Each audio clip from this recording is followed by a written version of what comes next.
अस्सलामुअलैकुम एवरीवन। खुदा करे आप सब खैरियत से हों और मैं भी खैरियत से हूँ। आपके साथ शेयर कर रही हूँ अपना नया व्लॉग बहुत दिन बाद।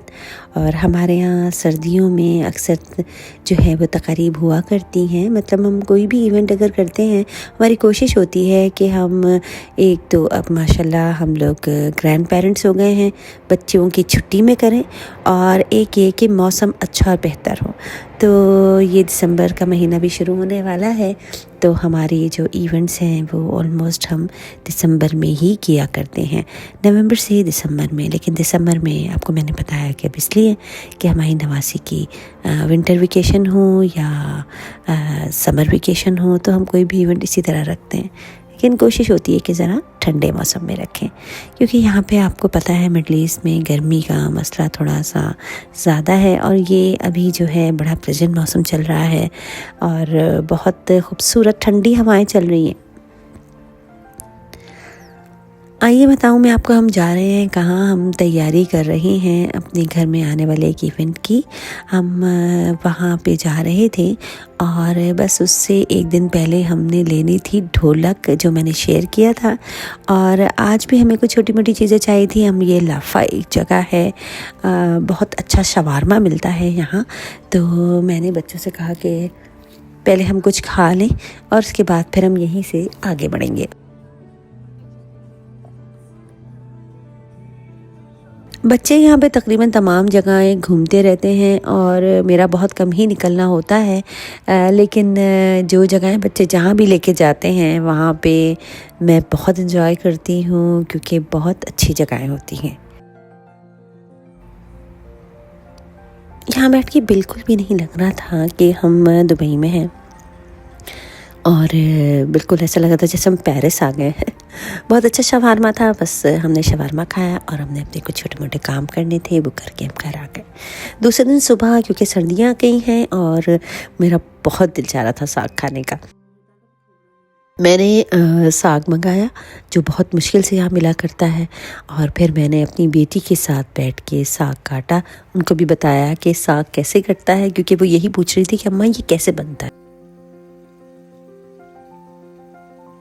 साग काटने के बाद मैंने उसको एक बड़े बाउल में पानी भर के इस तरह धोया कि मिट्टी नीचे रह जाए, वो ज़्यादा बेहतर रहता है।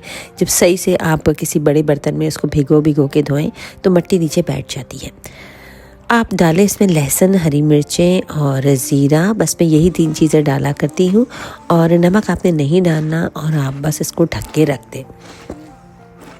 जब पानी खुश्क हो जाए तो बस मैंने ये हैंडी से इसको जो है चॉप किया और बहुत अच्छे से गल गया साग। बस फिर ये मैंने जो है मकई का आटा लिया और ऊपर से आप इसको श्रेड करें और फिर मिक्स करते रहें। नमक आपने बिल्कुल आखिर में डालना है। इसमें सिर्फ हरी मिर्चें डला करती हैं और ज़ीरा और लहसुन, इसके अलावा मैं कुछ नहीं डालती। और यकीन करें बहुत अच्छा बनता है।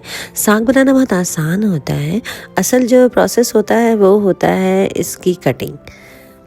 बघार मैं आपको दिखा नहीं सकी, लेकिन मैं आपको बताऊं, मैं बघार में इसमें साबुत मिर्च, ज़ीरा, लहसुन और अदरक बारीक बारीक काट के डालती हूँ। और अगर आप असली घी का लगाएंगे तो फिर क्या ही बात है।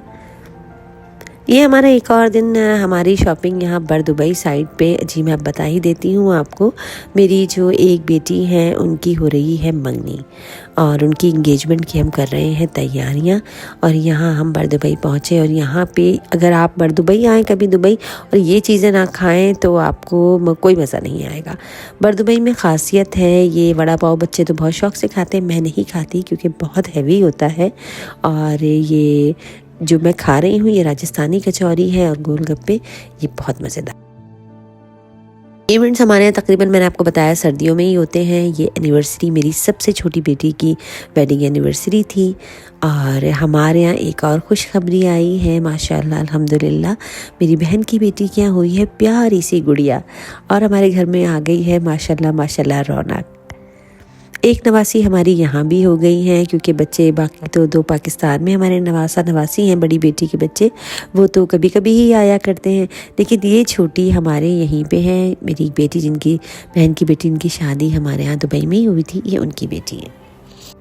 और हम सब और मेरी बहन बहुत खुश हैं कि एक छोटी सी गुड़िया को हम अपने सामने बड़ा होते हुए देखेंगे। अल्लाह के नसीब अच्छे करें। अगले व्लॉग में आपसे फिर होगी इवेंट्स के साथ मुलाकात। अल्लाह हाफिज़।